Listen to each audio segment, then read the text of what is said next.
C'est un rendez-vous populaire qui attire chaque année 100 000 festivaliers en Mayenne, à 90 km de Rennes. Aujourd'hui, Johan Emery a le sourire. À la buvette, la marque qu'il représente est la seule référence de cola. Brace Cola a gagné le contrat face aux géants américains de la boisson grâce à cette invention. Des fûts sous pression comme pour la bière.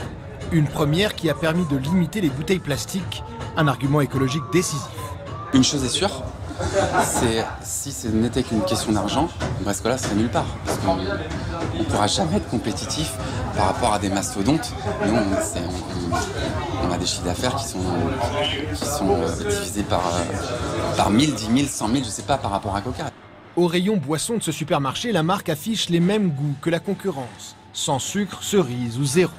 Mais pour se démarquer, elle compte sur une identité et d'abord son nom. Comme c'est écrit Braise, j'ai tendance à me dire que c'est breton, donc je prends plutôt celui-ci. Le breton va être attiré par Brace Cola parce que c'est marqué Braise. Donc la bretonne qui est en vous? Bah oui, je m'appelle Swazik, donc c'est hyper breton quand même. Le Brace Cola est aussi moins cher que la grande marque américaine, jusqu'à 30% de différence au litre. C'est en partie ce qui explique son succès en Bretagne, où il affiche 12% de part de marché dans la grande distribution. La recette? De l'eau sucrée gazéifiée, de la noix de cola et des arômes de fruits. La marque veut se différencier tout en reprenant les codes familiers du soda, notamment sa couleur caramel. Les colas, de manière générale, ont cette couleur brune qui est apportée par du caramel. Et ensuite, la spécificité du Brace Cola, c'est vraiment sur les ingrédients et le savoir-faire du travail de la recette qu'on a fait il y a 25 ans déjà et qui n'a jamais changé depuis. Dernière astuce pour un cola compétitif, partager les coûts. Devant l'usine à l'approche de l'automne, des tonnes de pommes. Cette ligne de production n'est pas spécifique au soda, mais partagée avec une cidrerie qui utilise les mêmes machines. De la Corse à la Normandie, en passant par le Berry, une trentaine de sodas locaux appliquent ces méthodes face aux géants américains. Commercialisé depuis mai 2016, le cola basque a commencé par s'assurer un solide réseau de distribution. Dans ce café de Bayonne, pas question de servir autre chose que de l'Euch Cola. Les gens veulent du coca, veulent de l'ice tea, veulent du Fanta. Nous, on n'a rien de tout ça. On travaille qu'en local. Et donc, l'Euch Cola pour le coca, qui remplace, qui substitue le coca. Et les gens s'y font. Hein. Au début, ils s'en vont, ils ne sont pas contents. Mais aujourd'hui, ça fait 4 ans qu'on travaille avec eux et on passe des quantités, des bonnes quantités. Pour l'instant, la boisson reste sous les 5% de part de marché au Pays Basque. Mais l'entreprise qui fabriquait déjà du gazpacho et du jus de fruits compte sur son ancrage local et sur sa recette moins calorique.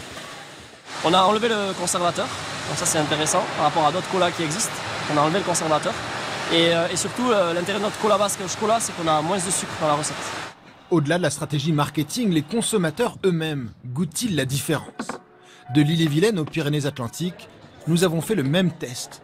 Une croix rouge pour la marque américaine, une noire pour le cola local.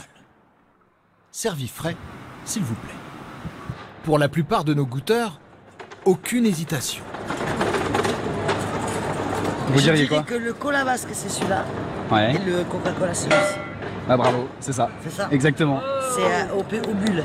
L'américain est beaucoup plus prononcé, beaucoup plus sucré, beaucoup plus caramélisé. Les bulles elles sont plus grosses aussi je pense. Et le non-américain c'est plus doux. C'est dur à voir la taille des bulles quand même. Hein? C'est sucré, ça reste un soda, mais c'est moins sucré, moins artificiel que l'américain.